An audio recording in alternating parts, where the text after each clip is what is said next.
Listen, hang in there. There's just one more sleep, and all this will be over. You're in the middle of the nightmare, so you're just going to have to trust me that this too will pass. You just can't imagine it yet. Oh, which nightmare? The Hollywood Awards season, darling. Every January, every February. First come the Golden Globes and the Screen Actors Guild before something called the Independent Spirit Awards. These seem to be identical to the Globes and the SAGs except for the nominees' hair, which is often kind of windswept and shaggy looking. I guess to truly emote independence of spirit, you can wear a $5,000 gown but no chignon. Read more. Oscars, ready for a woke red carpet.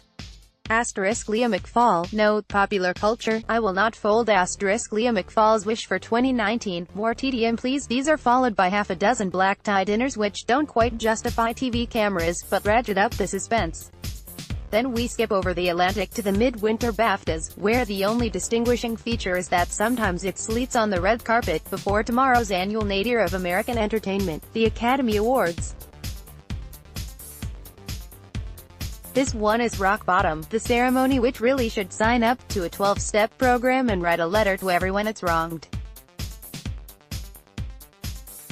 But no, refusing to accept its behavior is unhealthy. The whole circus rolls back into Hollywood Boulevard every year and holds us all hostage on multiple platforms.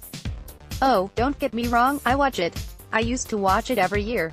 Once, I even watched it while 6 days overdue with a baby. In fact, I arranged the date of my induction with the Oscars, not the baby, in mind. I watched it in appalled fascination, the way I used to watch nature documentaries about the kind of insect who mates, then bites off the head of the father of their larva. This is because it deepened my understanding of the human condition. The Oscars resembled a brightly lit lab experiment. Let's see what happens to previously normal people if you stuff them with canapes, Dom Perignon and their own good fortune, then give them a gift bag with diamonds inside it. I'm not even making that up. Last year's nominated actors enjoyed $100,000 of swag, including free jewels and a 12-night luxury getaway to Tanzania. There was literally an African country in the goodie bag, which was largely handed out to white people. As it's been running for 90-plus years, it's also a longitudinal study in cultural values. In the 60s, for example, it didn't matter to the public or the Academy if you dripped blood diamonds and had a standing order for minks at Bergdorf Goodman's fur department.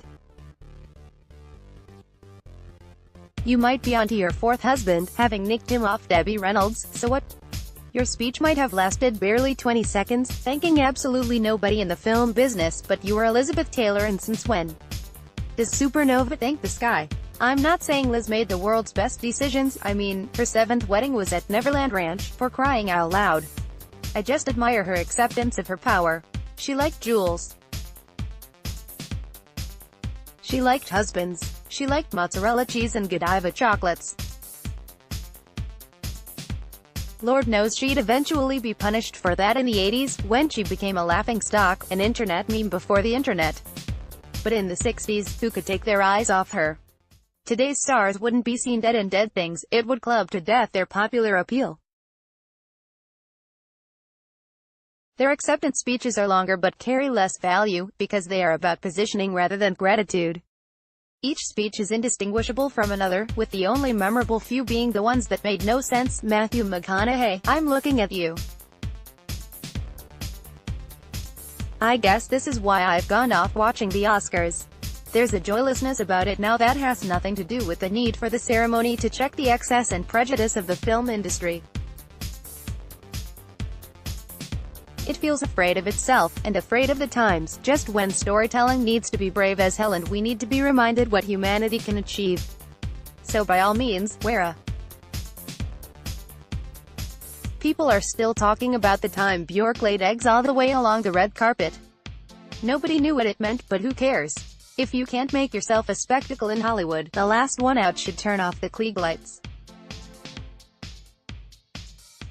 I guess we don't need the movies for drama, crime, larger-than-life characters, or plot twists anymore. We turn to Washington for that, or London, Moscow, Paris, Caracas, Brasilia. Celebrities have become brands while politicians have become heroes and villains. That's a different nightmare, and escaping it will take more than one sleep. Sunday Magazine.